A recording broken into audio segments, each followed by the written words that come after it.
बैपारीगुड़ा वनांचल अधीनस्थ खडुपडर ग्रामर उद्धार है 8टी जीवित शुआ। सूचना अनुसार गतकाली 2 जन शिकारी छोट छोट 9टी शुआ जंगलरू धरी आनी गोटे बैग भितर पुरे बिक्री करने को नेउथुवा बेले बैपारीगुड़ा पुलिस 2 जन शिकारी उपरे संदेह करी अटकाई।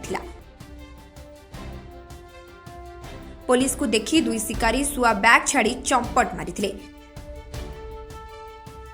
यापरे पुलिस बैग भितरे गोटे मृत शुआ समेत 8टी जीवित शुआ थिबा देखि बैपारीगुड़ा वनांचल कार्यालय को नहीं 9टी शुआ हस्तांतर करथिले।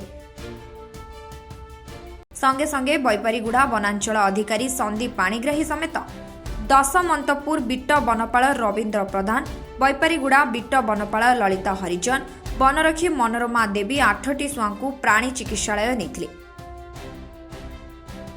सेठारे प्राणी चिकित्सालय अधिकारी शुआ मानक परीक्षा करी समस्त शुआ सुस्थ थिबा प्रकाश करथिले। 8टी शुआ सुस्थ थिबा नै खबर पाइबा परे डीएफओ को निर्देश क्रमे जयपुर वनांचल कार्यालय को स्थानांतर करथिबा नै बैपारीगुड़ा वनांचल अधिकारी संदीप पाणिग्राही सूचना दैछन्ति। बैपारीगुड़ारू विजय पांकी रिपोर्ट, सनस्टार डिजिटल।